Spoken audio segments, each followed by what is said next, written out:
Hare Krishna. How is everyone? Come closer. So much space. Of course, you can have a lot of space for yourself. Hari Bol. So everyone is nicely situated. And are you happy to be here? So are you all ready for a few days of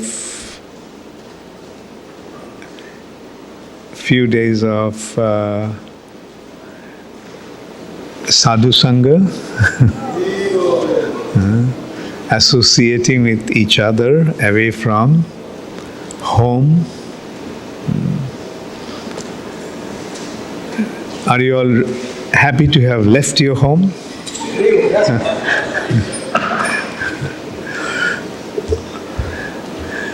So,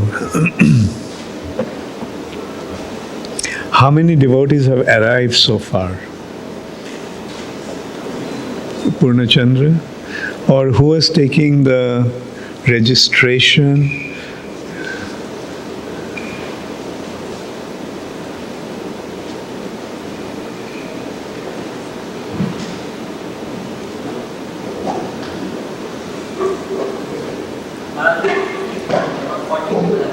Oh, 40 have arrived only. So others are coming late, yeah. Okay. Some are taking flights. You said some are taking flights? Yeah, and they're coming tonight. Oh, tonight, okay. Okay, good. Very good. Okay, so this time we'll have the retreat with His Holiness Devamrita Maharaj, and we'll be alternating the schedule. The way I remember is something like tomorrow there'll be 3 classes every day. Morning, which is like the Bhagavatam class. Then 11 to 1 session. Then 6 to 8 or 5 to 7? 5 to 7 is the next one. So tomorrow it will be the morning one. I'll give the Bhagavatam class. Then next session Devamrita Maharaj will give. That's 11 to 1 o'clock. Then the 5 to 7 I'll give. Then the next morning Devamrita Maharaj will give the Bhagavatam class. I'll give the afternoon session, and Maharaj will give the evening session. And then the day after, 22nd morning, I'll hold initiation.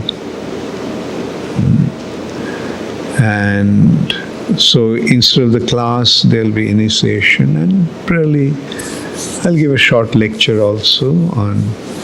And then Devamrita Maharaj will give the late morning session, 11 to 1. And then I'll give the evening session. And then the next day, Sunday morning, I will give a long class, which will be the last session. And on that day, we will listen to some devotees' realizations after the seminar. And that day, I have to leave early because I have to go to New York.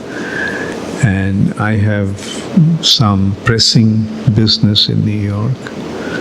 So that's the seminar, that's the schedule for the seminar. What do you all think? Huh? It's a good idea? Okay. One thing good for me, it will be much lighter on me because Devamrita Maharaj is and he is also giving the seminar with me. And I am very exhausted, very tired. Like, I was already quite tired, and I took a flight from Delhi to Dubai, and Dubai to New York, and then this drive. So it was a very, very long flight, and I'm getting old also. And we believe in one thing: when you're getting old, don't try to become young. In today's world, everyone wants to become young. Young in the sense, even when they get old, when the body is not really meant for anything else but to prepare for death. Old age is actually preparation for death. So today's culture is, we don't want to die.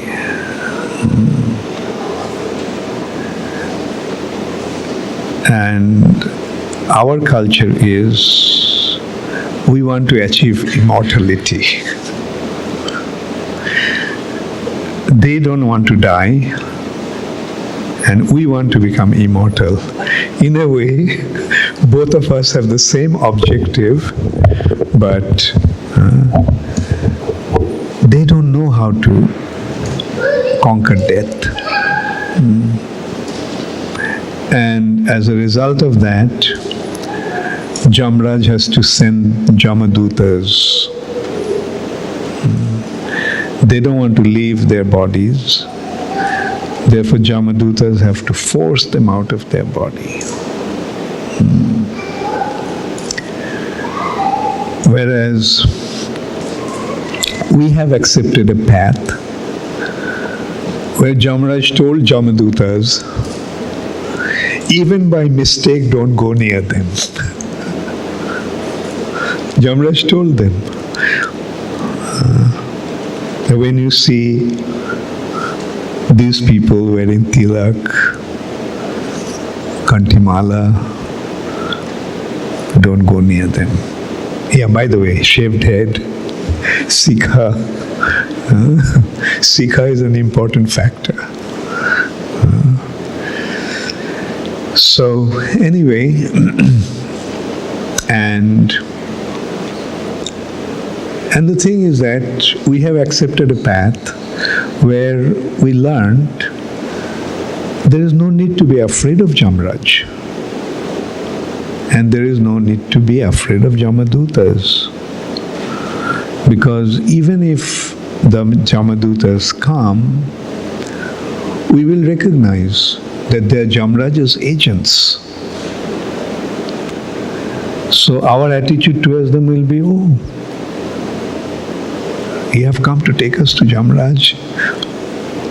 What a wonderful opportunity. Now eventually I'll get to see a Mahajan face to face.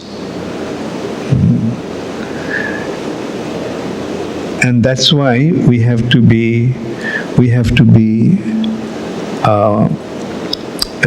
willing, we have to be ready to leave the body when time comes, even if Jamdutas come. We should not resist. We should not say, no, I don't want to leave this body. Rather, our culture is, we are practicing the art how to leave this body. And so this is the difference between those who are in ignorance and those who are in knowledge. Aren't you all situated in knowledge? What I am saying, Don't you all already know that? What happened? How many of you already knew that? Okay. So, do you think that this knowledge was beneficial? We don't believe in ignorance is bliss. Our understanding is actual knowledge leads to blissful situation. So,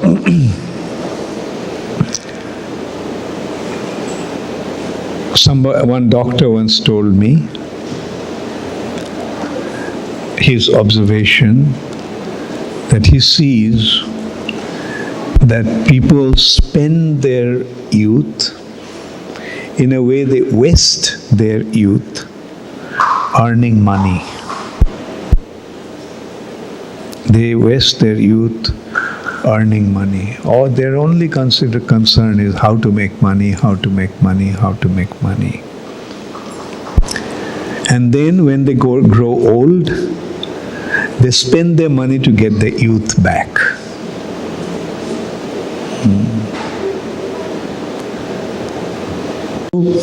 Our understanding is when you are young, let's utilize the body with its full vigor and vitality. And then when the body grows old, let us be prepared to leave the body. What's the point in trying to remain in the body when the body is getting old? Just like when the car gets old, do you want to keep on driving that car? Or you want to get rid of it and get a new one? When your house gets old, do you want to continue to stay in that house? Or you want to get a new house? Similarly, when this body gets old, get rid of that body and to get a new one when the opportunity is there. So that is the real knowledge. And in that respect, I also want to say something. When the time comes to leave the body, what should we do? It actually, I'll admit that it occurred to me recently. I was talking to one devotee who is in the last stage. He used to be a very enthusiastic preacher. He was fully committed to spreading the holy name, convincing people to join the movement. But when I was asking him,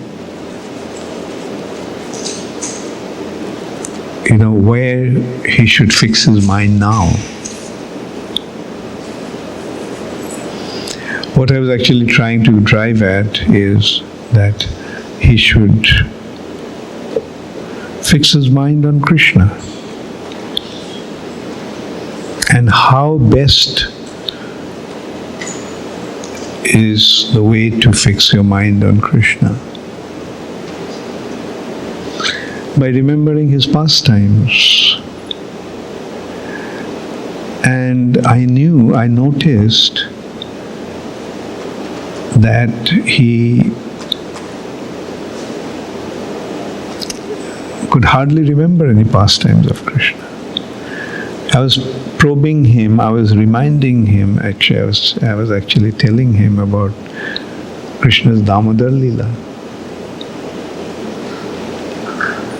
And he couldn't remember. So then I told the devotees that they should read Krishna book to him and read Krishna book for some time and to chant kirtan. Like, of course, chanting the holy name will help naturally, But to fix the mind to the holy name, we have to remember Krishna's pastimes. So then it occurred to me that we should actually remind the devotees to read Krishna books. Actually, to tell you frankly, that's the time I realized why Prabhupada wrote the Krishna book, separate from 10th canto. One consideration is that Prabhupada wanted the devotees to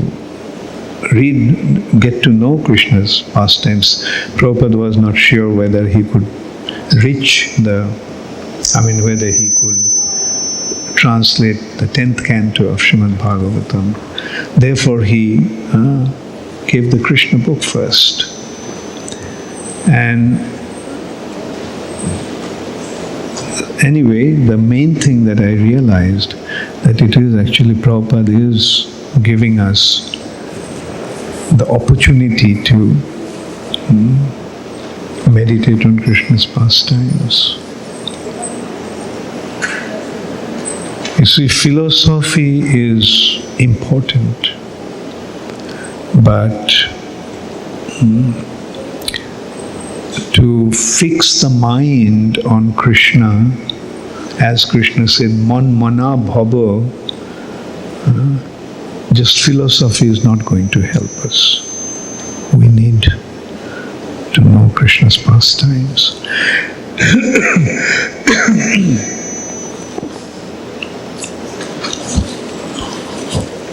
The real attractive aspect,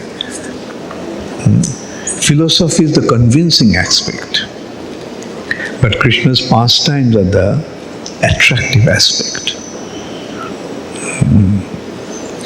So, Krishna, that's why I emphatically request all of you, make it a point to read Krishna book.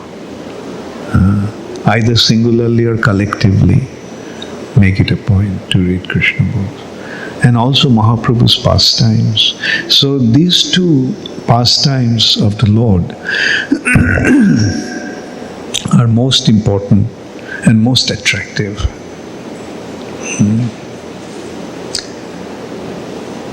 Chaitanya Mahaprabhu is even closer to us because Chaitanya Mahaprabhu has become one of us.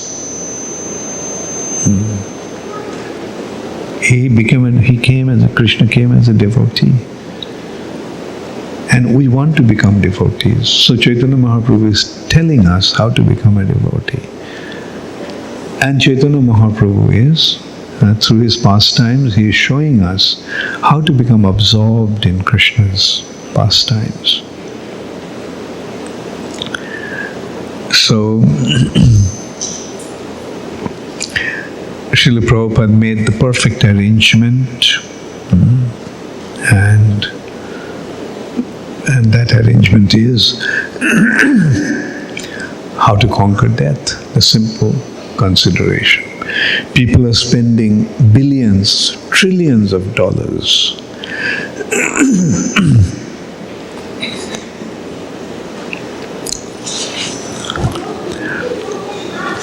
to achieve immortality.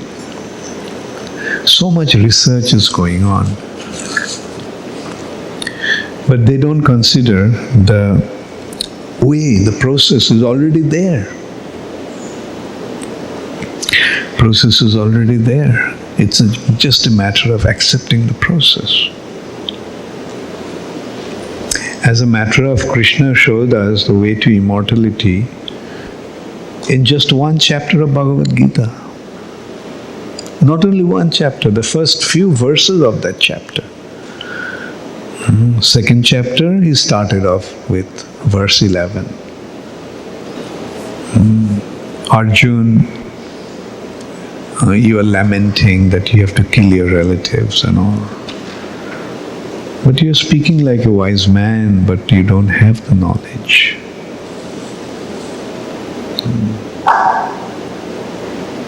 But the reality is that all these kings that have assembled here to fight, and you and I There was never a time when we were not there. And there'll never be a time when we won't be there. So in this, Krishna is pointing out that you actually are immortal. Not that you have to become immortal. You are immortal. Only thing is that you have forgotten. Now you have forgotten that you are immortal. So now you have to remind yourself. You have to become aware that actually you are immortal. What is the problem? Due to that forgetfulness, identification with this body. Because you're considering this body to be the self, and because this body is perishable, we are thinking that I am also perishable. But in reality, it's the body that perishes, it's the body that dies. And when does the body die? When you leave the body, body dies. When immortal you leaves the body, this mortal body dies. You do not die. As a matter of fact, there was never a time when you were not there. And there will never be a time when you will not be there. And then Krishna pointed out the difference between the body and the soul. Body is made of inert matter. Therefore, the body is inert. But because of the presence of us in this body, the body became conscious. We have so much power, such inconceivable ability, that we can even convert dead matter alive. Can you imagine how living we are? We can convert a dead matter alive. So, this is how Krishna actually points out. And then he proves how the soul is immortal, and he proves that we are the spirit souls. And isn't it a simple equation? A equal to B, B equal to C. Therefore, A equal to C. Even primary school children know this simple fact. A is equal to B is we are not this body. We are spirit soul. We are spirit soul. And B equal to C is spirit soul never dies. Now what's the equation? We do not die. We are spirit soul. Spirit soul is immortal. Therefore, we are immortal. Did you have to spend any money to come to this conclusion? Those people in ignorance, they're spending zillions of dollars to simply understand this simple fact, and they'll never be able to come to this conclusion. The problem is they're trying to make this body alive. The body will never be alive. The body will never be immortal. The body will die. Jatasya dhrubam mrityu. One who is born must die. Anyone who is born must die. So, let's accept the fact. We will die. Now let's learn how to die. And if we know how to die, then we'll become immortal.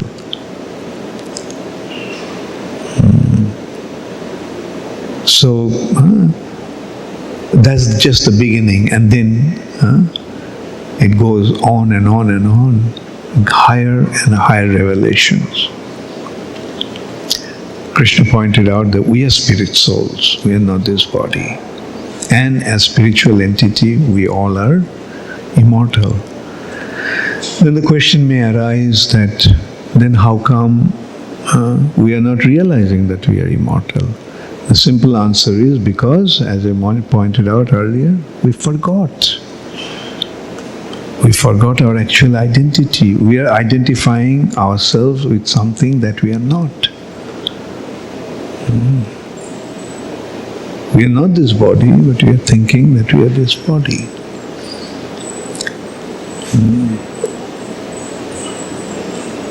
And so the question is, then how to realize how to recognize our actual spiritual identity?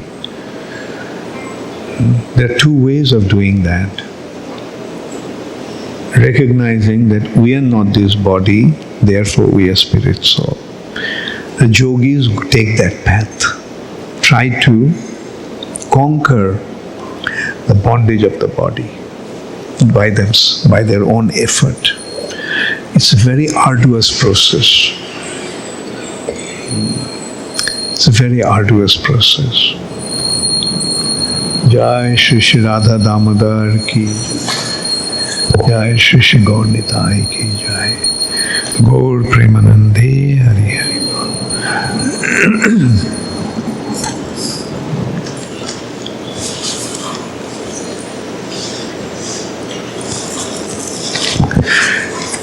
They, by dint of their own endeavor, they try to overcome the bodily identity and come to their spiritual identity. And it's a very arduous process.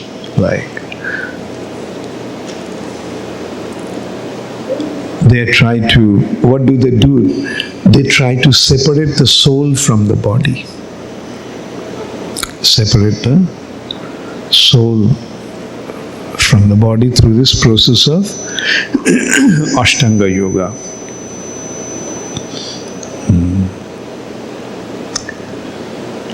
But the devotees, they simply recognize their spiritual, that identity, their actual identity, which is spiritual, just by being connected to the Supreme Spirit. You see the difference. The yogi is trying to separate the soul from the body. Whereas devotees are simply trying to become connected to the Supreme Soul, and by being connected to the Supreme Soul, they are becoming situated in their spiritual identity. Although they are saying, I'm not this body, I'm not this body, but their effort is not in that direction actually. Their effort is in just being connected to Krishna. And that is the real yoga. In 6th chapter, after explaining the process of yoga, Krishna actually makes that point. What point Krishna makes?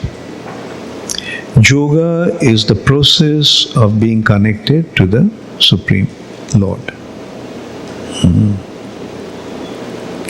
Yoga is the best way to become free from material bondage. But of all the yogis, those who are connected to Krishna through love, they're the greatest of yogis. You see the point? Like Krishna is making the point that Krishna is making. The yoga is the process to become free from material bondage.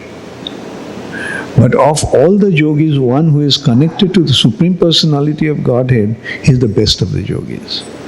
That means the best way to overcome our material bondage is by being connected to Krishna. Yoga is another simple way that we can approach this point. The word yoga or the process of yoga actually means to be connected to the Supreme Personality of Godhead. Yoga is the process of becoming connected to the Supreme Personality of Godhead. Now, what is the best way to become connected to somebody? Through love. You love somebody, then through love you become connected to him in the most intimate way. So that is the point that Krishna is making. Shraddhavan bhajate jo mam. That means with full faith, with total conviction, one who is loving me. The word, you see, bhakti in simple word means love. But because people do not understand what love actually is, therefore there was the need of using this term bhakti to point out that this love is something separate from that love. What you call love is not love. What you call love is lust. It's lust, it's not love. Lust is diametrically opposed to what love is.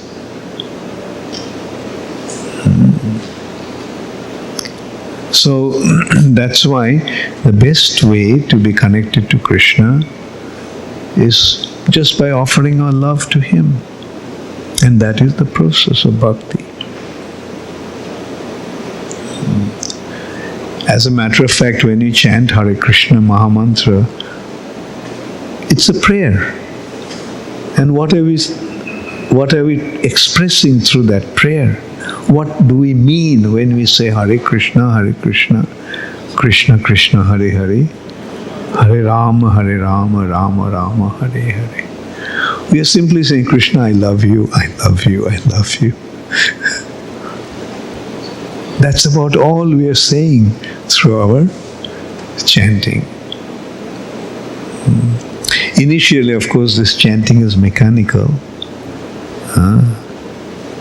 But namero prabhave smarano hoibe.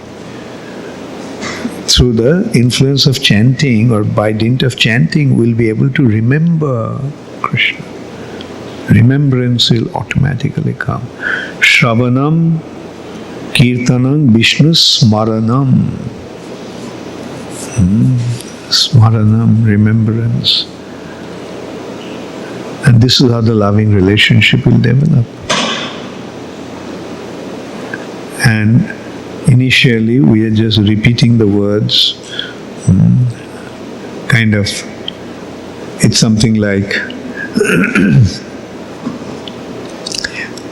a young boy, little boy, plays with a little girl.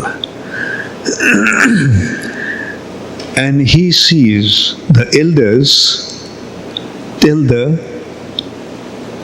girls, I love you, I love you, I love you. So this little boy tells the little girl, I love you, I love you, I love you. And the little girl says, I love you, I love you, I love you. But they do not know what love actually is. But then they reach their maturity.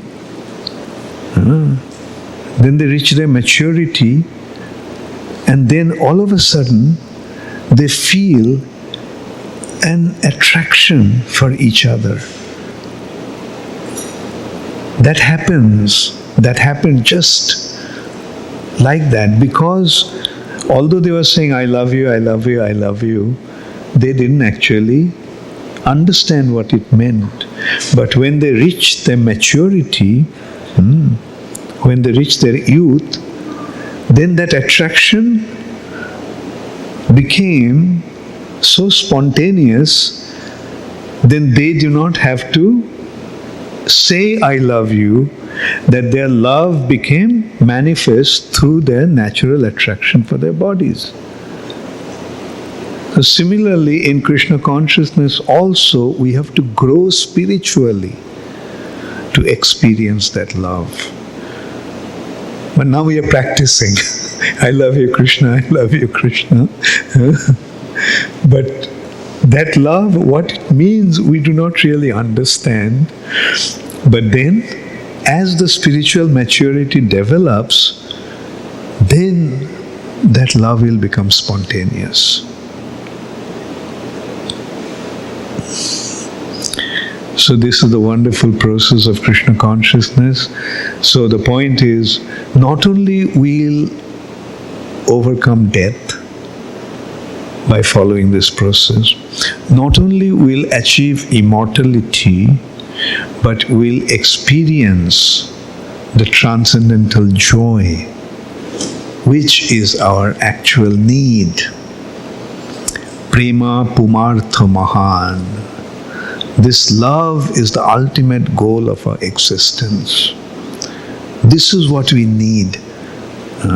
Immortality, all these are just secondary things. Our actual need is to experience that loving relationship with Krishna, and that loving relationship will naturally lead us to the joy that our hearts are constantly hankering for. We think that we want happiness. No, we don't need happiness. We may want happiness, but we don't need happiness. What we need is joy. What we need is bliss. Now, what's the difference between happiness and bliss? What's the difference between sukham and anandam?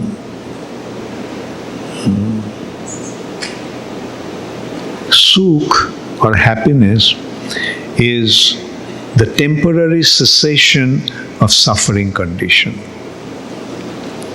In this material nature, everyone is meant to suffer. But when one successfully avoids that suffering condition, he considers himself to be happy. An example. You are in a dark room, pitch dark room. There is no trace of light. But you light a lamp. What happens? Darkness is dispelled. But for how long that darkness will be dispelled? For how long? The darkness will be dispelled by this light of the lamp. Only as long as the lamp has the fuel. The moment the lamp is extinguished, darkness will prevail. Now you go out of that room, which was in deep, deep darkness, and then you just come out of the room and see the broad daylight. Is there any need to dispel the darkness by lighting some lamp? No. You have come into the region of light. So material nature is the room that is full of darkness. And our endeavor to remove that darkness, which is the suffering condition actually, by lighting a lamp, meaning making some arrangement. By making some arrangement, we are warding off the suffering condition. But when we come out of the room and be in broad daylight, because of the sun is there any room for darkness? When the sun is up in the sky, can there be any darkness? No. Due to the presence of the sun, all the darkness is immediately removed. And that's what our situation is like, Krishna consciousness is like.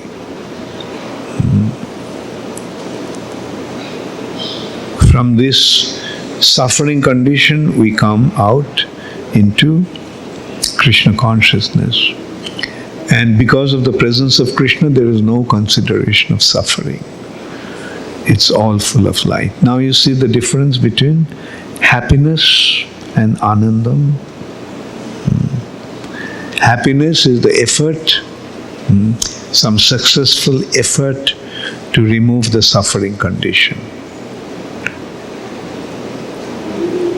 But Anandam is just to be in endless source of light. This point has been made in this simple verse, Krishna Surya Sama, Maya hai andhakar, Jaha Krishna taha nahi, Mayar adhikar. Krishna is like the sun, and Maya is darkness. Wherever there is Krishna, there is no room for Maya. Maya is automatically removed from there. So in this way you can see, like Srila Prabhupada gave us such a perfect process. Actually, Krishna gave us this process at the time of creation. Especially Krishna appearing in Dwapar Yuga, he showed us this process. But people didn't understand. Therefore, Krishna again came as Sri Chaitanya Mahaprabhu to give us this process. But then Sri Chaitanya Mahaprabhu left the planet. And this process that Mahaprabhu gave again disappeared. And Chaitanya Mahaprabhu then made the arrangement to send Bhakti Vinod Thakur, Bhakti Siddhanta Saraswati Thakur, and Srila Prabhupada. So that process has been reinstated by Srila Prabhupada in such a wonderful way. And he spread it all over the world, making it available for everyone. So let's take full advantage of this wonderful benefit that Prabhupada has given us. Thank you all very much. All glories to Srila Prabhupada. Gaur Premanande Hari Hari Bol.